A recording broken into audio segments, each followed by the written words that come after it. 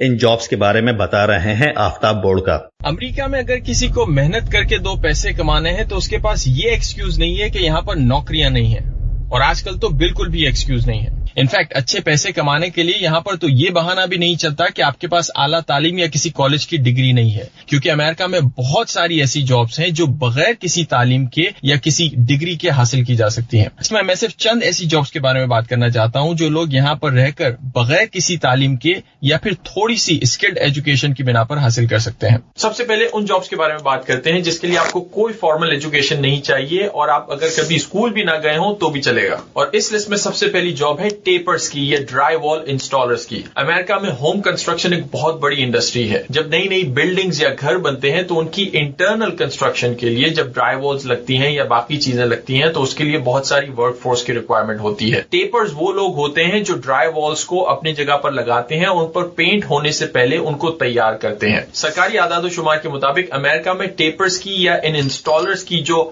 سالانہ آمدنی ہوتی ہے وہ تقریباً $48,000 ہوتی ہے۔ 2020 میں اس پیشے سے تقریباً 1,40,000 لوگ وابستہ تھے، اور آنے والے 10 سالوں میں مزید 6,000 یا اس سے زیادہ جابز اس سیکٹر میں آنے کا اندازہ لگایا جا رہا ہے۔ اگلی جاب ہے ہیوی مشین آپریٹرز کی۔ اس جاب کے لیے بھی آپ کو کوئی خاص فارمل ایجوکیشن نہیں چاہیے، تھوڑی بہت ٹریننگ اور ڈرائیونگ لائسنس کے ساتھ آپ کو یہ جاب مل سکتی ہے۔ بیسکلی یہ وہ لوگ ہیں جو مختلف کنسٹرکشن سائٹس پہ یا ہیوی مائننگ سائٹس پہ مشینری آپریٹ کرتے ہیں۔ اس قسم کے کسی کام کرنے کی سالانہ تنخواہ امریکہ میں آن ایوریج $56,000 ہو سکتی ہے، اور یہ ان جابز میں سے ایک جاب ہے جہاں پر لوگوں کو آن دا جاب بھی ٹریننگ ملتی ہے، یعنی کام کے دوران آپ کو ٹریننگ دی جاتی ہے۔ ایک اور جاب جو کہ ہوم کنسٹرکشن کی انڈسٹری سے وابستہ ہے وہ ہے روفرز کی جاب۔ یہ وہ لوگ ہیں جو نئے بننے والے گھروں کی چھت لگاتے ہیں، یا پھر جو پرانے گھر ہو جاتے ہیں اور چھت پرانی ہو جاتی ہے تو ان چھتوں کو ریپلیس کرتے ہیں۔ ایسی کسی جاب کرنے والے کو آن ایوریج سالانہ جو تنخواہ ملتی ہے وہ ہے تقریباً $43,000۔ 2020 میں اس قسم کی امریکہ میں تقریباً 1.5 لاکھ جابز موجود تھیں، اور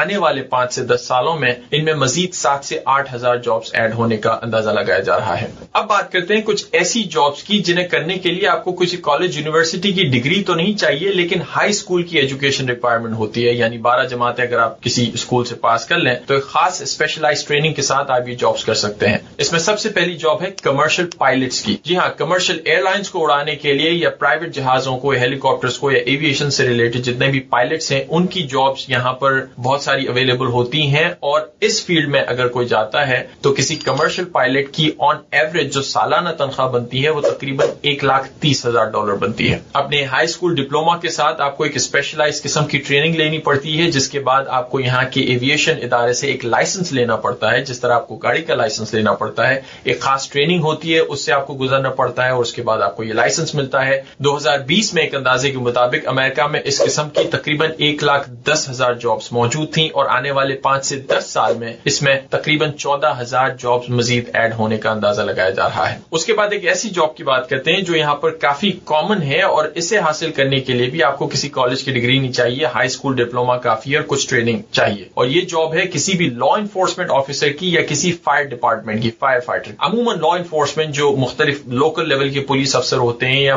لوکل میونسپیلٹی کے ساتھ جو فائر فائٹرز کام کرتے ہیں ان کی ایوریج تنخواہ جو ہے تقریباً 90,000 کے قریب ہوتی ہے سالانہ۔ اس جاب کو بھی حاصل کرنے کے لیے آپ کے پاس بنیادی طور پہ ہائی اسکول کی ایجوکیشن ہونی چاہیے، اور لوکل ڈپارٹمنٹ یا کسی بھی لوکل فائر فائٹر ڈپارٹمنٹ میں اگر آپ یہ جاب اپلائی کرتے ہیں تو وہاں پہ بھی آپ کو آن دا جاب اسکلڈ ٹریننگ دی جا سکتی ہے۔ اور فائنلی ایک ایسی جاب جس میں آپ کو کوئی ڈگری نہیں چاہیے، جو کہ پوری دنیا میں کامن ہے، امریکہ میں بھی کامن ہے، اور وہ جاب ہے پلمبرز کی۔ اس جاب کو بھی حاصل کرنے کے لیے امریکہ میں آپ کو کوئی فارمل ایجوکیشن کی ضرورت نہیں ہے، آپ کے پاس تھوڑی بہت اسکل ٹریننگ ہونی چاہیے۔ انفیکٹ آپ اس سے اپنا خود کا چھوٹا سا بزنس یا سروس بھی شروع کر سکتے ہیں، آپ کو انفیکٹ کسی کمپنی کے پاس جاب کرنے کی بھی ضرورت نہیں ہے۔ ایک پلمبر کی امریکہ میں ٹپیکل سالانہ ایوریج جو سیلری ہوتی ہے وہ تقریباً $56,000 بنتی ہے۔ ایسی کئی اور جابس حاصل کرنے کے لیے امریکہ میں جگہ جگہ پر بہت سارے ٹریڈ اسکولز بھی بنے ہوئے ہیں۔ یہ وہ ایجوکیشنل انسٹیٹیوٹس ہیں جہاں پر آپ کو کوئی ٹپیکل 4 سال کی ڈگری نہیں ملتی، بلکہ کسی بھی ایک خاص انڈسٹری میں آپ کو ٹریننگ دی جاتی ہے، اس کے حوالے سے کورسز دیے جاتے ہیں ہیں اور کافی کم عرصے میں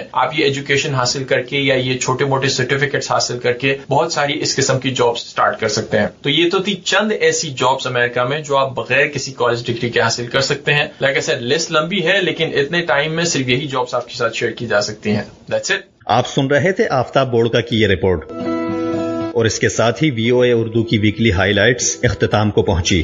اس شو کو ایڈٹ کیا تھا سنبل کامران نے اور اس کے پروڈیوسر تھے عمیر بن ریاض. آپ اس شو کے بارے میں اپنی رائے کا اظہار کر سکتے ہیں ہمارے سوشل میڈیا پیجز پر.